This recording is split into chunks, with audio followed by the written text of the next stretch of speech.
여러분 혹시 이런 경험 있으신가요? 아기 울 때는 바로 안아주면 버릇 나빠. 요즘은 즉시 반응해주는 게 좋다던데. 한쪽에선 수십 년의 경험이 다른 한쪽에선 최신 육아 정보가 맞서는 순간. 누가 틀린 걸까요? 아니면 둘 다 옳은 걸까요? 오늘은 우리 주변에서 흔히 볼 수 있는 하지만 쉽게 말하지 못했던 이야기를 꺼내볼까 합니다. 바로 두 세대가 육아를 대하는 서로 다른 시선에 관한 이야기입니다. 이 영상이 도움이 되셨다면 구독과 좋아요 부탁드립니다. 여러분의 작은 클릭 하나가 더 좋은 콘텐츠를 만드는 큰 힘이 됩니다. 그럼 지금부터 시작하겠습니다. 봄날 오후 햇살이 부드럽게 스며드는 거실. 갓 태어난 지 석 달째인 아기가 작은 요람에 누워 있습니다. 분홍빛 작은 입술, 보드라운 솜털 같은 머리카락. 세상에 온 지 얼마 되지 않은 생명은 그저 존재만으로도 경이로웠습니다. 그 아기를 사이에 두고 두 여성이 마주 앉아 있습니다. 한 사람은 환갑을 훌쩍 넘긴 시어머니. 주름진 손등에는 세월의 흔적이, 눈가의 깊은 주름에는 삶의 지혜가 담겨 있습니다. 그녀는 새 아이를 키워낸 베테랑 어머니입니다. 밤새 앓는 아이를 업고 뜰을 돌았던 기억, 첫 돌상을 차리며 흘렸던 기쁨의 눈물, 아이들이 하나둘 학교에 입학하던 날의 뿌듯함. 그 모든 순간들이 그녀의 육아 철학을 만들어냈습니다. 다른 한 사람은 30 중반의 며느리. 처음 엄마가 된 지 석 달. 아직도 밤마다 두세 시간마다 깨는 수유 시간에 적응하느라 눈 밑에는 다크서클이 짙게 깔려 있습니다.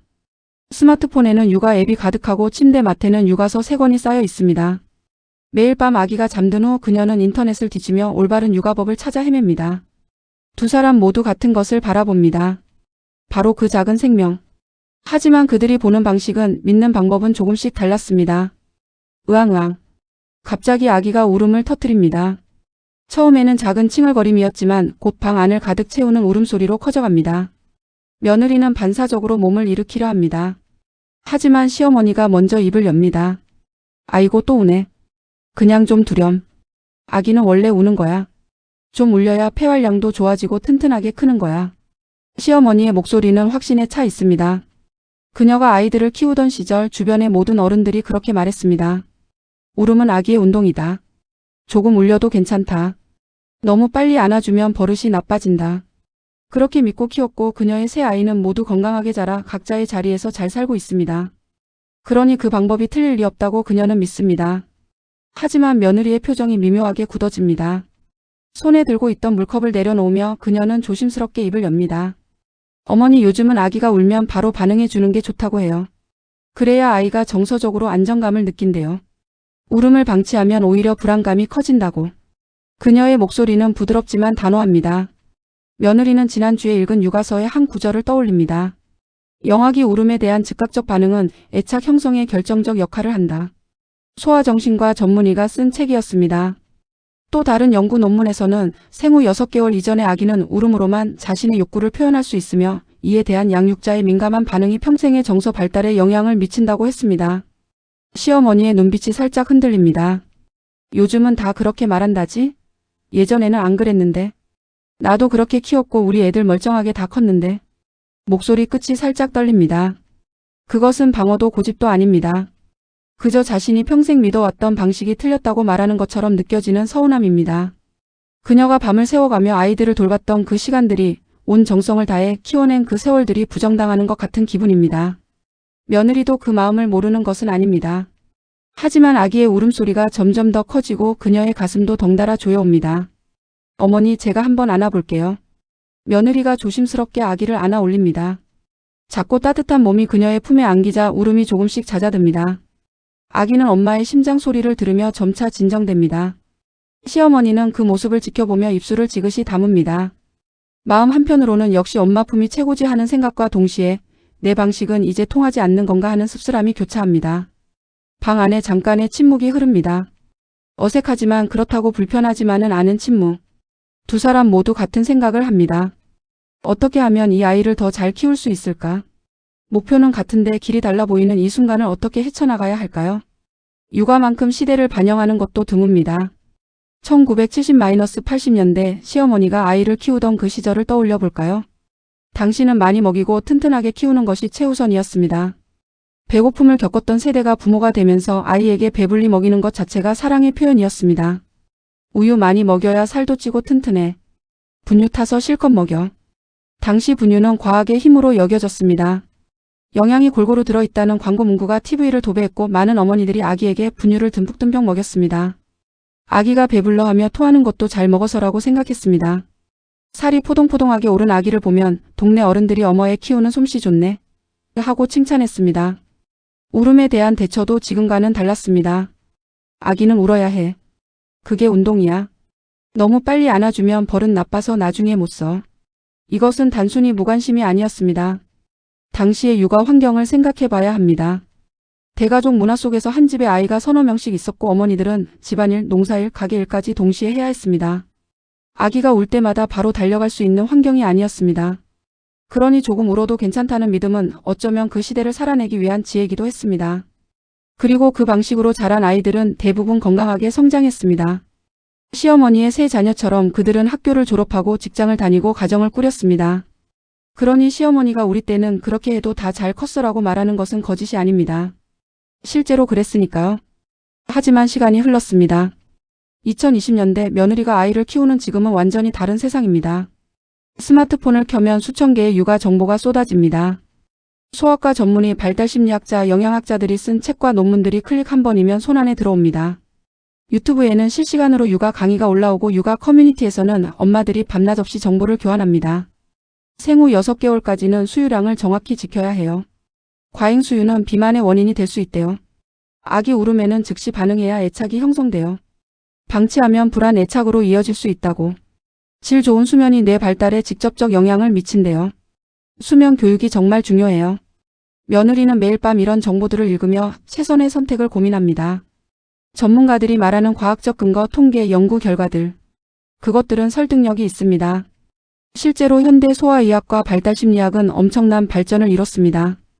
예를 들어 애착 이론은 1950년대 존 볼비에 의해 처음 제시된 후 수십 년간의 연구를 통해 검증됐습니다.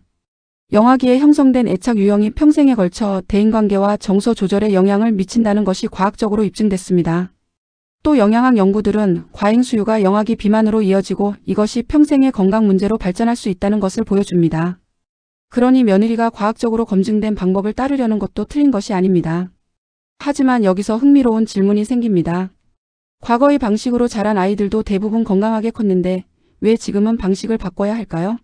새로운 방법이 정말 더 나은 걸까요? 아니면 그냥 다른 것일 뿐일까요? 진실은 이것입니다. 둘 다 시대의 맥락 속에서 최선이었다는 것. 시어머니의 방식은 그 시대의 환경과 지식 수준에서 최선이었습니다. 생존과 건강한 성장이 최우선 과제였던 시대에 충분히 먹이고 튼튼하게 키우는 것은 올바른 선택이었습니다. 며느리의 방식은 지금 시대의 가능성을 반영합니다. 단순히 건강하게 키우는 것을 넘어 정서적 안정, 심리적 발달, 장기적 웰빙까지 고려할 수 있는 시대가 된 것입니다. 그렇다면 갈등은 왜 생기는 걸까요? 문제는 더 나은 방법을 찾는 과정에서 자칫 과거의 방식이 틀렸다고 규정되는 것처럼 느껴질 때입니다. 시어머니는 자신의 평생 경험이 부정당하는 것 같아 상처받고 며느리는 새로운 정보를 무시당하는 것 같아 답답합니다. 하지만 조금만 시선을 바꾸면 보입니다. 두 사람 모두 아이를 잘 키우고 싶다는 똑같은 마음을 가지고 있다는 것. 단지 그 마음을 표현하는 언어와 방법이 다를 뿐이라는 것. 시어머니에 많이 먹여야 해는 사실 이 아이가 건강하게 자랐으면 좋겠어라는 뜻입니다. 며느리의 과학적 방법을 따르고 싶어요도 결국 이 아이에게 최선을 다하고 싶어요라는 뜻입니다. 같은 마음 다른 언어. 이것이 육아를 둘러싼 두 세대 갈등의 본질입니다. 며칠 후 같은 거실에서 또 다른 상황이 펼쳐집니다. 이번에는 아기의 수유 시간입니다. 며느리가 젖병을 준비하며 분유를 타고 있습니다. 물의 온도를 체크하고 정확한 스푼 수를 세며 권장량에 맞춰 정성스럽게 준비합니다. 시어머니가 옆에서 지켜보다가 말합니다. 조금 더 진하게 타렴. 아기가 배고파하잖아. 분유 한 스푼 더 넣으면 어때? 며느리는 젖병을 흔들던 손을 멈춥니다. 어머니, 이게 이 시기 아기한테 맞는 권장량이에요. 더 많이 먹이면 소화에 부담이 되고 나중에 비만 위험도 있대요. 에이, 그게 그렇게까지 정확해야 해? 좀 넉넉하게 먹이는 게 낫지. 우리 때는 아기가 원하는 만큼 먹였어. 시어머니의 목소리에는 걱정이 묻어납니다. 아기가 배고파할까봐, 영양이 부족할까봐 하는 진심 어린 염려입니다. 그녀가 아이들을 키울 때는 조금이라도 더가 사랑의 표현이었습니다. 넉넉하게 차려준 밥상, 가득 담아준 도시락. 그것이 엄마의 마음이었습니다. 하지만 며느리는 다릅니다. 그녀가 읽은 책에는 이렇게 나와 있었습니다. 영아기 과잉 수유는 평생의 식습관에 영향을 미칠 수 있다. 아기의 포만감 신호를 존중하고 권장량을 지키는 것이 중요하다. 소아청소년과 학회에서 발표한 가이드라인이었습니다. 며느리는 숨을 고르고 최대한 부드러운 목소리로 말합니다. 어머니가 아이들 키우실 때는 그 방법이 좋았을 거예요. 하지만 지금은 연구 결과가 많이 나왔고 전문가들도 다르게 말해요. 저도 아기한테 최선을 다하고 싶어서 이렇게 하는 거예요. 시어머니의 얼굴에 미묘한 표정이 스칩니다. 서운함일까요? 당혹감일까요? 전문가 연구 결과. 그런 것만 믿으면 되니? 실제로 아이 키워본 경험은 아무 소용없는 거야? 목소리가 조금 떨립니다. 그것은 화가 아닙니다. 상처입니다. 자신이 평생 쌓아온 지혜가 밤낮 없이 아이를 돌보며 체득한 그 모든 것이 한순간에 무용지물이 된 것 같은 기분입니다. 며느리도 난처합니다. 시어머니의 마음을 이해 못하는 것은 아닙니다. 하지만 아기의 건강이 걸린 문제에서 어떻게 타협할 수 있을까요? 이것이 바로 많은 가정에서 벌어지는 딜레마입니다. 경험 vs 정보. 둘 중 무엇이 더 가치 있을까요? 사실 이것은 잘못된 질문입니다. 경험과 정보는 경쟁 관계가 아니라 서로를 보완하는 관계여야 하니까요.